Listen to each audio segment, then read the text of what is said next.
name Julian Dubuque comes from the person who, in our history, founded Dubuque. You can see his picture everywhere, and I'm sure he was always wearing that raccoon skin hat. I'm positive that was always on his head whenever he went anywhere.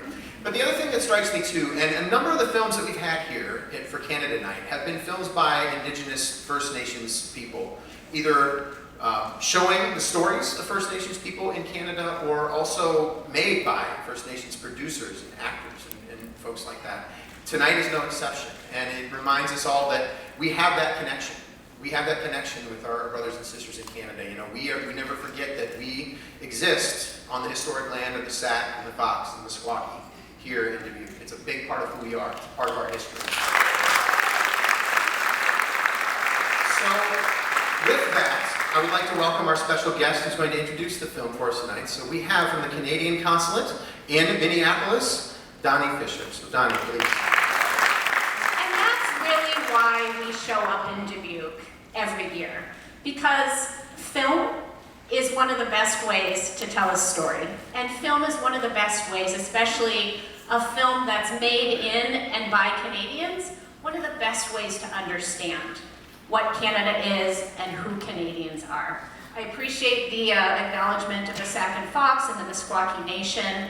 Serving the country of Canada in this part of the world really helps remind us that we live on the historic lands of people who still maintain and preserve the Indigenous way of life today. And Singing Back the Buffalo by director Tasha Hubbard is one of those films. We are so pleased to be able to bring it to you tonight. I will leave it at that because I know I'm the last thing between you and the film. Please enjoy. Essentially, you've got a lot of people that are going into this industry for ideological reasons, you know, because they don't trust the banks, they don't trust the government.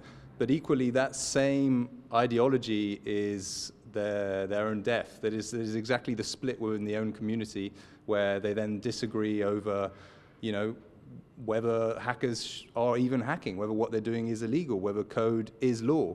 So that's really what it's about. Is exploring the limits of this this ideology, this kind of libertarian utopia that is kind of deeply fractured when something bad happens.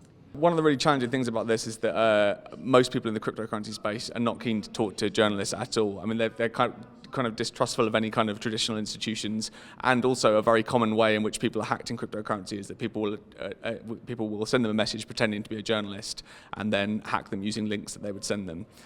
So a lot of people were terrified to talk to us, and it took a lot of work to get people to kind of put their head above the parapet.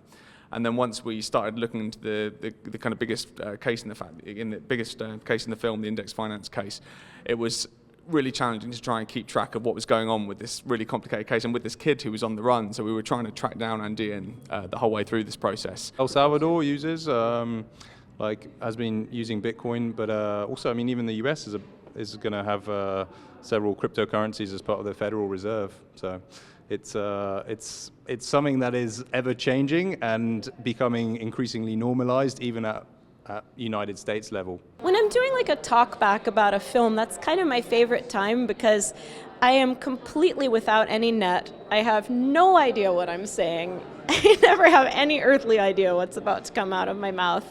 I might have some sense of it because it's like, well, I'm talking about magnetosphere, I'm talking about synesthesia. There's huge risk anytime that you write a joke down because it means you think you're being funny. It means you think people are going to laugh at you. And guess what? They're probably not. And 99% chance they're not going to find you half as funny as you do. So yeah, it's hugely risky. And that's why anytime they do laugh, you feel such gratification and such payoff because people are not obliged to laugh at you. And if they don't want to, they're not gonna. There's very little pity laughing that goes on, I think. I was appalled that we didn't know that this book that had caused the death of about 100,000 women over the course of 300 years and was only outsold by the Bible had resulted in such a horrific thing, despite the fact that it was just this essentially early troll writing this, really made me want to take back the narrative. And so when I posted something about it and had a witchy friend tell me I was going to make a movie about it, I didn't really believe her until I had a dream about it, and then reached out to the people who I'd seen in the dream, and they were all on board. So now here we are, actually, with the movie where the witches are burning back.